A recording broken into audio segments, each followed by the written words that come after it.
प्रिय विद्यार्थियों, class 12 Hindi medium में चैप्टर चल रहा था 5 विद्युत धारा और विद्युत धारा के भाग 6 हो गए। भाग 6 में हमने प्रतिरोधों का संयोजन और उस पर आधारित एक दो न्यूमेरिकल किए थे। और आज की इस क्लास में, आज की इस वीडियो में विद्युत धारा का भाग 7, जिसमें अपन टॉपिक पढ़ेंगे सेल का आंतरिक प्रतिरोध, सेल का विद्युत वाहक बल, सेल की टर्मिनल वोल्टता। बड़े इंपॉर्टेंट टॉपिक हैं, बहुत बार RBSC board exam and CBSE board exam में आते हैं। ठीक है, तो पहला टॉपिक है सेल का आंतरिक प्रतिरोध।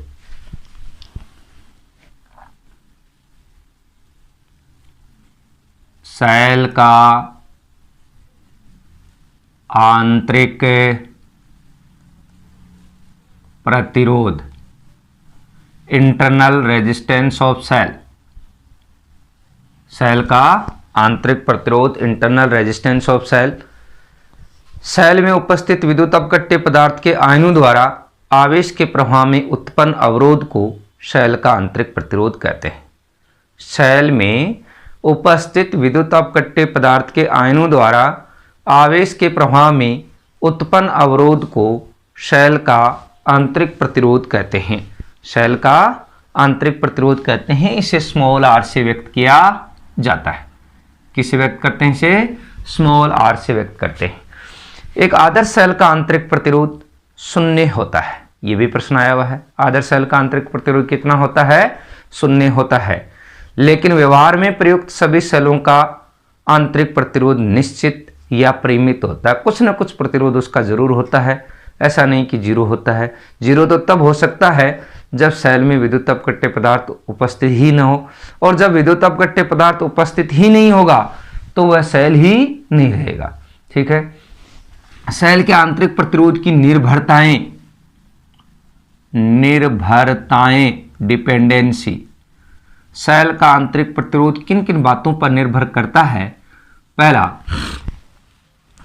किसी सेल का आंतरिक प्रतिरोध सेल में उपस्थित विद्युत अपघट्य पदार्थ की सांद्रता C के समानुपाती होता है। किसी सेल में उपस्थित सेल का आंतरिक प्रतिरोध सेल की सांद्रता सेल में उपस्थित विद्युत अपघट्य पदार्थ की सांद्रता C के समानुपाती होता है। R समानुपाती C, समीकरण नंबर 1। C का मतलब क्या है? सांद्रता, कंसंट्रेशन। यानी विद्युत अपघट्य पदार्थ जितना अधिक सांद्र होगा, सेल का आंतरिक प्रतिरोध उतना ही अधिक होगा। नंबर 2, सेल का आंतरिक प्रतिरोध सेल से ली गई धारा के समानुपाती होता है। R समानुपाती I। और नंबर 3, सेल का आंतरिक प्रतिरोध इलेक्ट्रोडों के बीच की दूरी कैपिटल D के समानुपाती होता है। अर्थात धनाग्र और ऋणाग्र, एनोड और कैथोड के बीच की दूरी जितनी अधिक होगी, सेल का आंतरिक प्रतिरोध उतना ही अधिक होगा। जितनी दूरी कम होगी, सेल का आंतरिक प्रतिरोध उतना ही कम होगा। चौथा, सेल का आंतरिक प्रतिरोध इलेक्ट्रोडों का विद्युत अपघट्य में डूबे हुए भाग के क्षेत्रफल के व्युत्क्रमानुपाती होता है। इलेक्ट्रोडों का विद्युत अपघट्य में डूबे हुए भाग के क्षेत्रफल के व्युत्क्रमानुपाती होता है। R व्युत्क्रमानुपाती A, R व्युत्क्रमानुपाती A। और पांचवी निर्भरता, सेल का आंतरिक प्रतिरोध ताप T के व्युत्क्रमानुपाती होता है। इसका मतलब ताप बढ़ेगा तो सेल का आंतरिक प्रतिरोध घटेगा, और ताप घटेगा तो सेल का आंतरिक प्रतिरोध बढ़ेगा। याद रखें R समानुपाती CID बाई AT, C यहां कंसंट्रेशन है, सांद्रता I सेल से ली गई धारा, D इलेक्ट्रोडों के बीच की दूरी, इन सब के समानुपाती, A इलेक्ट्रोडों का विद्युत अपघट्य में डूबे भाग का क्षेत्रफल, T ताप, इनके क्या होता है? व्युत्क्रमानुपाती होता है। चलो नेक्स्ट अपना टॉपिक है सेल का विद्युत वाहक बल। बड़ा इंपॉर्टेंट है, बहुत बार आता है। सेल का विद्युत वाहक बल, electromotive force of cell, EMF, electromotive force. Cell का विद्युत वाहक बल क्या है? खुले परिपथ में सेल के इलेक्ट्रोडों के मध्य उत्पन्न विभवांतर को सेल का विद्युत वाहक बल कहते हैं। खुले परिपथ में सेल के इलेक्ट्रोडों के मध्य उत्पन्न विभवांतर को क्या कहते हैं? सेल का विद्युत वाहक बल कहते हैं। इसे ई या एप्सिलॉन से व्यक्त किया जाता है। इसका सिंबल क्या है? ई, कैपिटल ई या एप्सिलॉन से व्यक्त किया जाता है। ऐसा ही मात्रक इसका क्या है? खुले परिपथ में सेल के इलेक्ट्रोडों के मध्य उत्पन्न विभवांतर सेल का विद्युत वाहक बल कहलाता है। विभवांतर का मात्रक वोल्ट होता है। जूल प्रति कूलम बराबर क्या? वोल्ट। जूल प्रति कूलम बराबर इसका मात्रक क्या हो गया? वोल्ट हो गया। ठीक है, यह सेल का विद्युत वाहक बल हो गया। सेल की टर्मिनल वोल्टता, टर्मिनल वोल्टता, टर्मिनल वोल्टेज ऑफ सेल।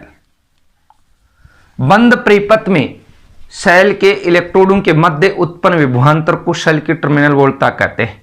बंद परिपथ में सेल के इलेक्ट्रोडों के मध्य उत्पन्न विभवांतर को सेल की टर्मिनल वोल्टता कहते हैं। बंद परिपथ का मतलब क्या है? या तो सेल से धारा ली जा रही है या सेल को धारा दी जा रही है। इसका मतलब टर्मिनल वोल्टता हम दो स्थितियों में ज्ञात करेंगे।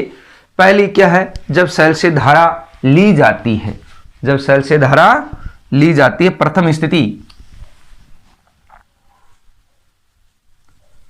जब सेल से धारा ली जाती है, सेल से धारा ली जाती है। धारा लेते हैं तो धारा उसके धन टर्मिनल से निकलती है और ऋण टर्मिनल की ओर प्रवेश करती है। यह सेल का विद्युत वाहक बल हो गया। नीचे बाह्य परिपथ में प्रतिरोध कैपिटल आर लगा दें, लेकिन नीचे वाले परिपथ का यहां उपयोग नहीं है। बाकी तो धारा नीचे वाले परिपथ से होते हुए ऐसे आएगी।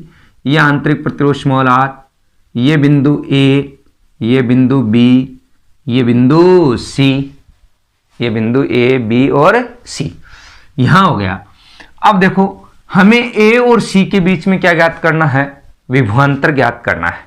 क्या ज्ञात करना है? विभवांतर ज्ञात करना है। खुले जब सेल से धारा ली जाती है, ठीक है, धारा ली जाती है, तब VAC बराबर ए और बी के बीच विभवांतर VAB और VB और C के बीच में विभवांतर plus VBC। VAC equal to VA minus VB, बिंदु ए के विभव में से बिंदु बी का विभव घटा दें, प्लस VB माइनस VC। ये हो गया। अब आप यहां देख रहे हैं ए बिंदु धनाग्र से जुड़ा हुआ है, बी बिंदु ऋणाग्र से जुड़ा हुआ है, इसलिए ए बिंदु जो धनाग्र से जुड़ा हुआ धनात्मक विभव होगा, बिंदु बी ऋणाग्र से जुड़ा हुआ ऋणात्मक विभव होगा, तो बिंदु ए का विभव बिंदु बी से ज्यादा होगा। ठीक, बी और सी में से कौन से बिंदु का विभव अधिक होगा? हम जानते हैं कि धारा उच्च विभव से निम्न विभव की ओर प्रवाहित होती है, तो धारा जा रही है सी से बी की ओर, उच्च विभव से निम्न विभव की ओर। इसका मतलब बिंदु सी का विभव बिंदु बी से ज्यादा होगा। इसका मतलब VC is greater than VB, VC is greater than VB। ये राशि बड़ी होगी, ये छोटी होगी, तो ये मान ऋणात्मक आएगा। दूसरा तरीका ये भी है, VAC equal to VA minus VB, minus sign मैंने कॉमन ले लिया और यह आ गया VC माइनस VB। ठीक, VAC equal to VA minus VB, A और बी के बीच विभवांतर सेल का विद्युत वाहक बल है एप्सिलॉन, एप्सिलॉन लिख दिया। और बी और सी के बीच में धारा कितनी बह रही है? I बह रही है, आंतरिक प्रतिरोध R है। धारा I और आंतरिक प्रतिरोध R है। धारा को आंतरिक प्रतिरोध से गुणा करेंगे ओम नियम से, तो ये क्या आ गया? माइनस का चिन्ह IR, क्या आ गया? IR। ठीक है, तो धारा लेते समय टर्मिनल वोल्टता V बराबर epsilon minus IR। General formula ये हो गया। धारा लेते समय टर्मिनल वोल्टता का फॉर्मूला क्या होगा? V बराबर epsilon minus I R. Okay, दूसरी स्थिति क्या है, जब सेल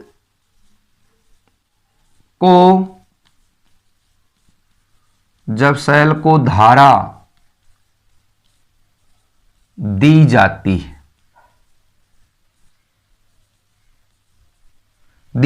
है या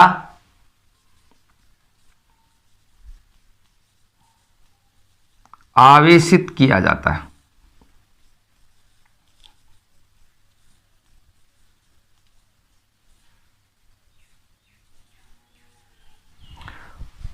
धारा देते समय या आवेशित करते समय, धारा देते समय या आवेशित करते समय धारा सेल के धन टर्मिनल से प्रवेश करती है। धारा सेल के धन टर्मिनल से प्रवेश करती है।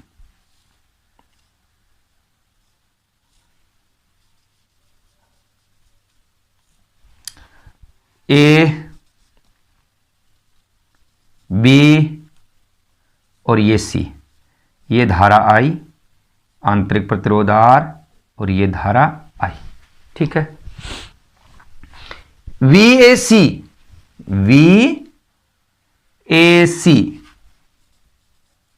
Equal to VAB plus VBC, बिंदु A और B के बीच विभवांतर प्लस बिंदु B और C के बीच विभवांतर बराबर मैंने लिख दिया VA minus VB plus VB minus VC।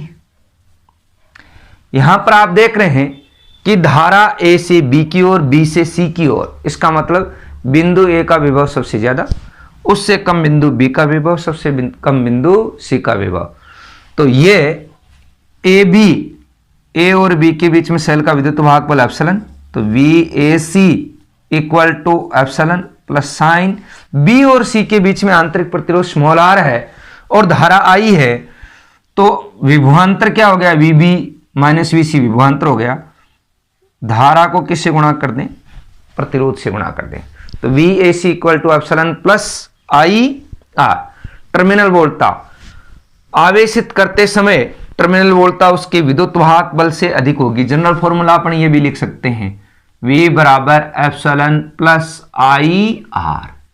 धारा देते समय या आवेशित करते समय सेल के टर्मिनल वोल्टता V बराबर एप्सिलॉन प्लस IR। आवेशित करते समय या धारा देते समय उसकी टर्मिनल वोल्टता उसके विद्युत वाहक बल से क्या होगी, अधिक होगी, और धारा लेते समय उसकी टर्मिनल वोल्टता उसके विद्युत वाहक बल से कम होगी। और जब सेल से न तो धारा ली जाती है न धारा दी जाती है, अर्थात सेल खुले परिपथ में होता है, तो उसकी टर्मिनल वोल्टता उसके विद्युत वाहक बल के बराबर होती है। तो प्रश्न पूछ लिया जाता है कभी कभी एग्जाम में, क्या किन स्थितियों में सेल की टर्मिनल वोल्टता उसके विद्युत वाहक बल के बराबर, कम व अधिक होती है। तो बराबर तो कौन सी स्थिति में होगी, जब सेल खुले परिपथ में होता है, उस स्थिति में सेल की टर्मिनल वोल्टता उसके विद्युत वाहक बल के बराबर होती है। और कम कब होगी, जब सेल से धारा ली जाती है, तो टर्मिनल वोल्टता V बराबर एप्सिलॉन माइनस IR।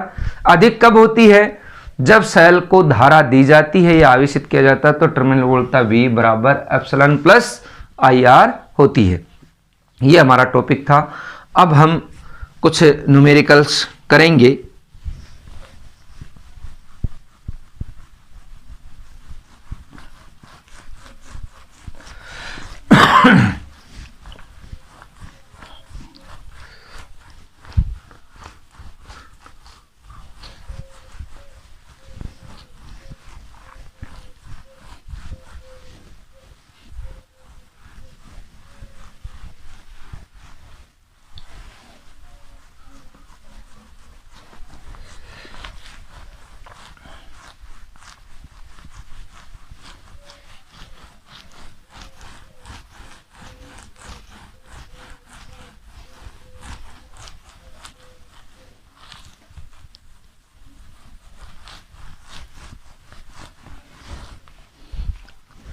क्वेश्चन है फर्स्ट,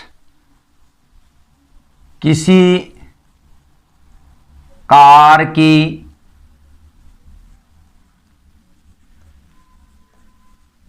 संचायक बैटरी का विद्युत वाहक बल 12 वोल्ट है। संचायक से 12 वोल्ट है। यदि बैटरी का आंतरिक प्रतिरोध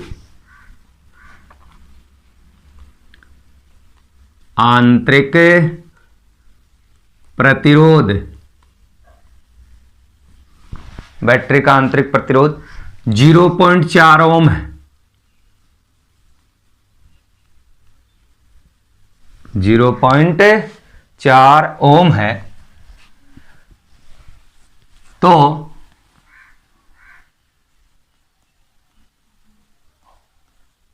सेल से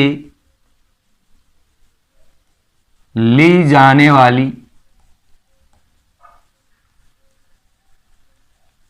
अधिकतम धारा का मान क्या होगा? ये प्रश्नवाचक चिन्ह। ओके, हाँ जी, यहां दिया हुआ है आंसर एप्सिलॉन बराबर 12 वोल्ट, स्मॉल आर बराबर 0.4 ओम, और अधिकतम धारा है तो कैपिटल आर का मान, बाह्य प्रतिरोध का मान क्या? 0, कैपिटल आर 0। आई मैक्सिमम निकालना हमें। जब सेल से धारा ली जा रही है तो उस समय उसकी टर्मिनल वोल्टता का formula epsilon minus I R होता है, एप्सिलॉन माइनस आई आर होता है। V का मान क्या हो गया? आई आर बराबर एप्सिलॉन माइनस आई आर,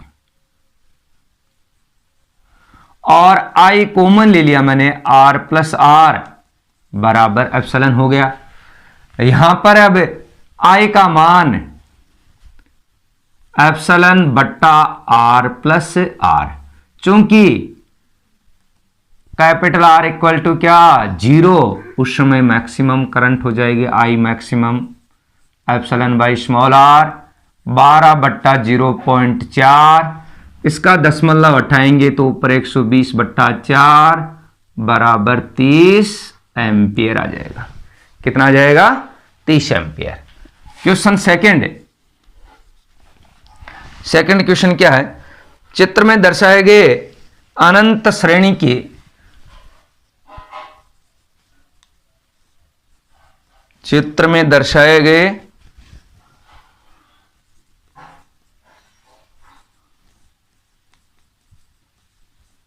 अनंत श्रेणी के विद्युत प्रतिरोध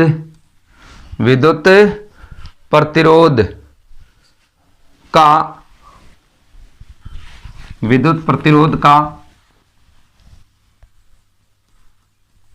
बिंदु ए व बी के मध्य तुल्य प्रतिरोध ज्ञात कीजिए। ये क्वेश्चन आरबीएससी बोर्ड एग्जाम 2010 में आया था, 2 नंबर के लिए। क्या डायग्राम है मैं यहां दर्शाता हूं।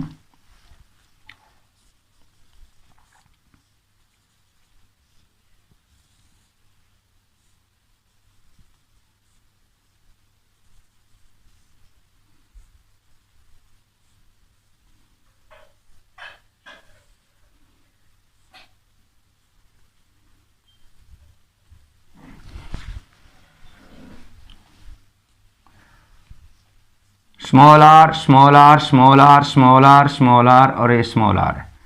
ये बिंदु ए, ये बिंदु बी, और ये डैश डैश लाइन है। इसका मतलब ये अनंत श्रेणी है। क्या है, अनंत श्रेणी है। यहां पर अपन ने ये बिंदु मैंने ले लिया C और ये बिंदु ले लिया D। CD के दाएं ओर की श्रेणी का तुल्य प्रतिरोध कैपिटल R मान लिया। CD के दाईं ओर की श्रेणी का तुल्य प्रतिरोध माना, आंसर CD के दाईं ओर, ये दाईं साइड है, दाईं ओर की श्रेणी का तुल्य प्रतिरोध कैपिटल R है। तुल्य प्रतिरोध कैपिटल R है, तो अब हमारा चित्र ऐसे बन जाएगा, ये नीचे चित्र बना देता हूं।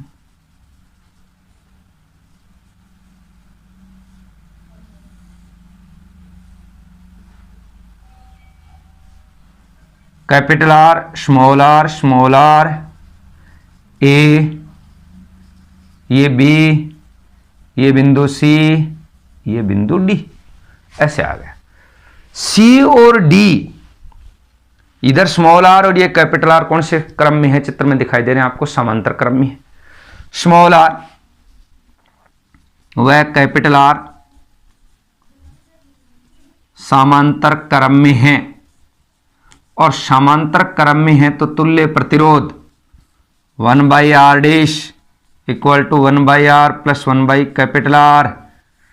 R एलसीएम आ गया, R प्लस R, तो R dash equal to R plus R divided by R। ये आ गया। अब जो चित्र आएगा वो चित्र कैसे आ गया, ये चित्र बन गया ऐसे। अब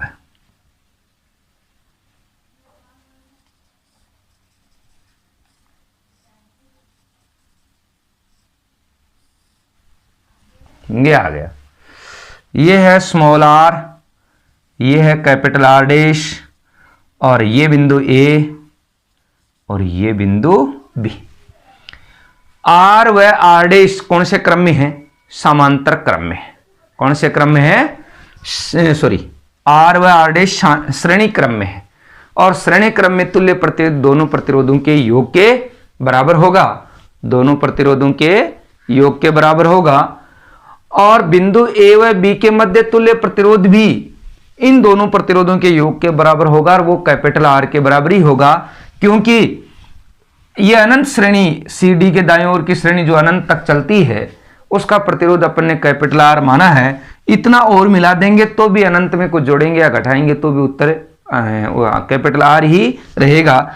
इसलिए AB के मध्य का तुल्य प्रतिरोध कैपिटल R होगा, और कैपिटल R का मान इन दोनों के योग के बराबर होगा। Capital R equal to small r plus R dash आ जाएगा। अब इसका सॉल्यूशन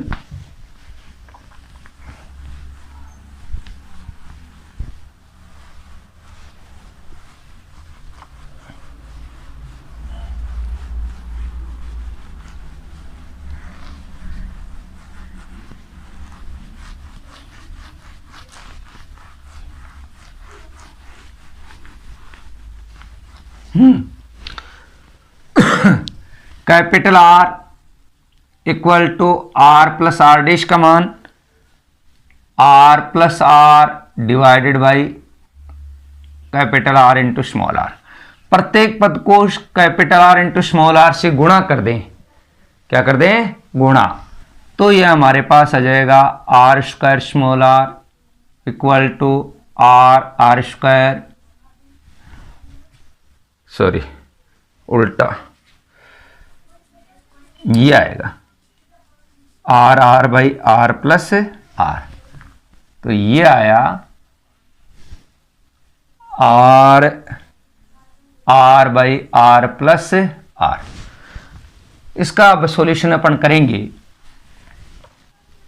तो ये R प्लस R से मल्टीप्लाई करें प्रत्येक पद को, R plus R equal to small R plus R, और इसको R प्लस R से मल्टीप्लाई करोगे तो R आ जाएगा। ये हो गया R square plus R plus small r square plus R। एक आर आर तो पक्षांतर में कैंसिल हो जाएगा, तो ये इससे कैंसिल हो गया। अब ये कैंसिल हो गया तो capital R square minus R R minus small r square equal to 0, और ये द्विघात समीकरण आ गई। हमें मान निकालना है कैपिटल आर का। कैपिटल आर के पदों में द्विघात समीकरण आ गई, और इस द्विघात समीकरण का हल है वो पंडित श्रीधराचार्य सूत्र से निकाला जाएगा। पंडित श्रीधराचार्य सूत्र क्या है कि a x square plus b x plus c बराबर 0 एक द्विघात समीकरण है, और उसका हल, द्विघात समीकरण है उसका हल a x square plus b x plus c equal to 0।